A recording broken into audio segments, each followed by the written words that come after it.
Madame Princesse et le petit pois. Un soir, il n'y a pas si longtemps, alors qu'elle rentrait chez elle, Madame Princesse fut prise dans une terrible tempête et son carrosse se retrouva coincé dans la boue.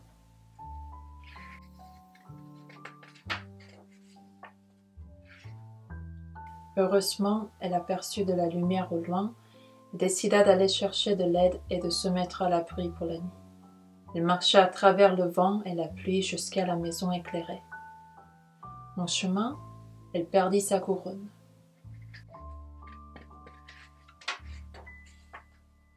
Madame Princesse arriva devant la grande maison complètement trempée, épuisée et très décoiffée. En fait, elle ne ressemblait plus du tout à une princesse. Elle frappa à la porte d'entrée. C'était la maison de Monsieur Malpoli, l'homme le plus riche, mais aussi le plus grossier du monde.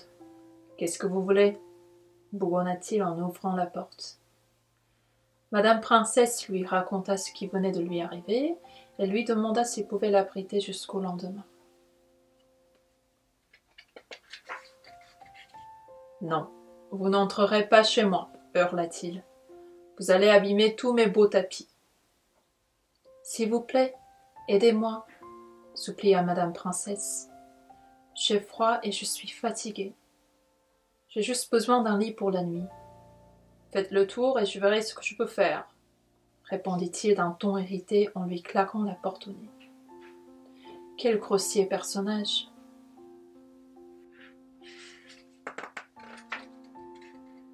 La pauvre Madame Princesse contourna la maison en traînant les pieds. Monsieur Malpoli ouvrit la porte derrière. « Vous en avez mis du temps.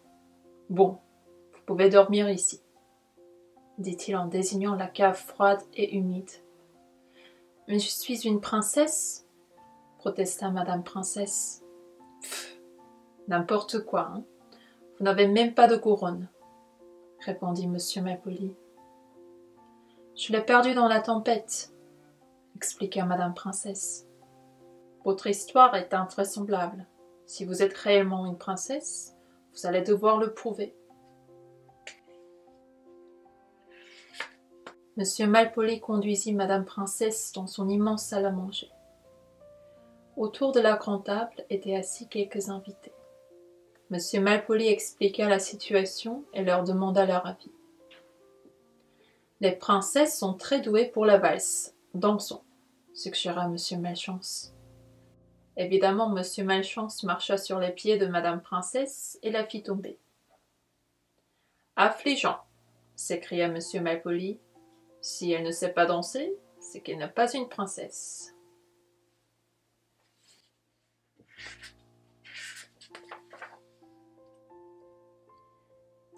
Les princesses sont aussi très douées pour saluer avec la main, dit Monsieur Chatouille. C'est vrai que Madame Princesse était assez fière de son salut. Elle adorait saluer les gens depuis son carrosse. Mais ce soir-là, à chaque fois qu'elle leva les bras, Monsieur Chatouille lui fit des guilis-guilis. Il la chatouilla tellement qu'elle glissa par terre. À part tomber, elle ne sait ni danser, ni saluer, s'impatienta Monsieur Malpoli. Décidément, elle n'est pas une princesse.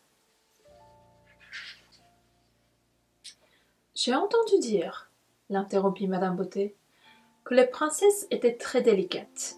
Si délicates qu'elles peuvent même sentir un petit pois glisser sous leur matelas. Dit Monsieur Malpoli. C'est une idée intéressante. Monsieur Malpoli partit chercher un petit pois et se rendit à l'étage, suivi par ses invités.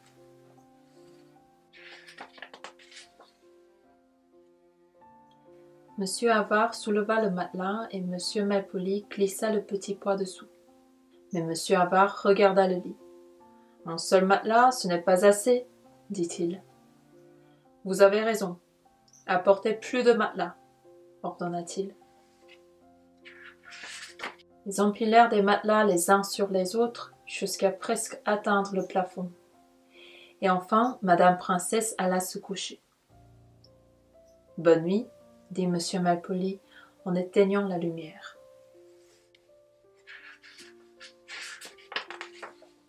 Puis il alla se coucher lui aussi dans son lit.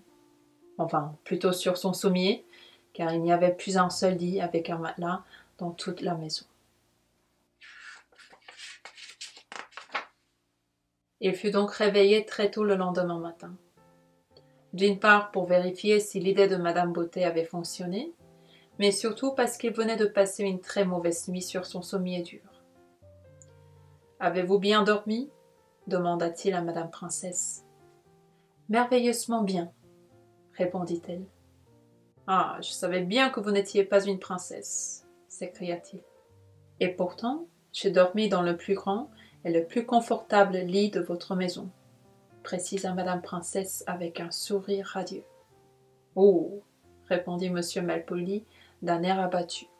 « Et surtout, la prochaine fois que vous voudrez tester une princesse, utilisez un petit pois frais et pas un petit pois cuit, » ajouta-t-elle en soulevant le premier matelas et en lui montrant un petit pois tout écrasé. Monsieur Malpoli devint encore plus rouge et ne sut pas quoi répondre. Il était très embarrassé. Madame Princesse rentra chez elle. « Quel gâchis pour ce petit pois !» ronchonna Monsieur Avare.